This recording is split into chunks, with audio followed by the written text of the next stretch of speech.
Hello everyone. It is 24 hours before I go and embark on the flight out to the parks. So before everything gets, like crazy, me and my girlfriend, we've decided to make a healthy meal because, when you travel, it's just impossible to get healthy food. And we're just doing like one final relaxed night before things get crazy. All right, let's take a quick look at the packing setup. Not fully sure what we're gonna expect on this trip, so tried to just pack for as general of an experience as humanly possible. So here are just a couple things that we might be taking along with us. So got our running shoes for all intents and purposes, for running, hiking. For more intense hikes, got hiking boots wrapped up real nicely here. You never know when you need a good blanket, so got Zycon Pass puff blanket. And then for hiking, I have this little backpack right here, as well as this hydration pack. These hikes could be pretty long, so just being able to have a clear water bottle, I think that might not be enough, so like a pack is gonna do more of the work for us. We got a portable fan here. Check this out. Coming in really handy on hot days. Oh, and then of course my microphone is coming. Okay, I gotta admit something to you guys. My toxic trait is taking public transportation to get to every airport that I know how to. I will say though, it is a lot easier when you don't have skis with you. Just 3 bags this time around. Not too bad.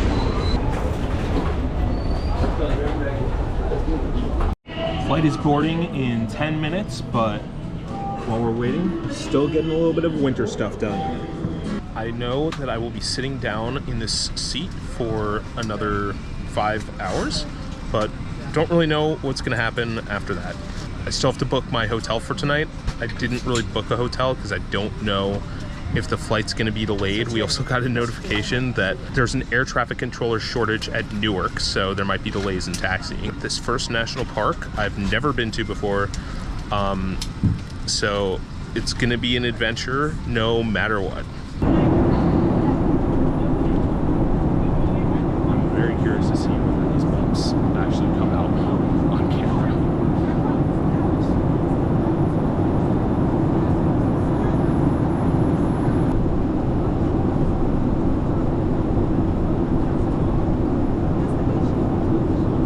Alright, so we have finally landed, and before I get off the plane, I just wanted to show you guys something cool that I noticed on United's UI for tracking where you are. So it turns out that they actually have some landmarks that are related to the national parks. So they have Half Dome, which is in Yosemite, they have Grand Teton, and then they have the Yellowstone Caldera, so Yellowstone and Grand Teton National Parks. And they have the Rocky Mountains. I don't think that's the Rocky Mountain National Park, but they do have the Cascades, so that's pretty cool as well. Okay, so officially survived the airport and now in the rental car. I've now booked my hotel, and it is going to be a 2.5-hour drive to tonight's destination. All right, so first incident of the trip occurred. So you might notice, if you have a good eye, that I'm actually in a different rental car than I was about an hour and a half ago. That is because I realized that the first car that I rented did not have fold-down rear seats. Or rather, I couldn't figure out how to do it. And then I went back to the rental car place. I was already a little bit on the way. But yeah, they were like, this car doesn't have fold-down rear seats. And, I want to make sure that if I want the opportunity, I can sleep in the car. So I drove all the way back and just secured a different car. And now we're going to start the 2.5-hour drive. So here we go for round 2. Okay, so it is 10 p.m. local time, 1 a.m. New York time, and finally made it to my crashing pad for tonight. Gonna have a good night's rest, and then tomorrow, first stop is Joshua Tree.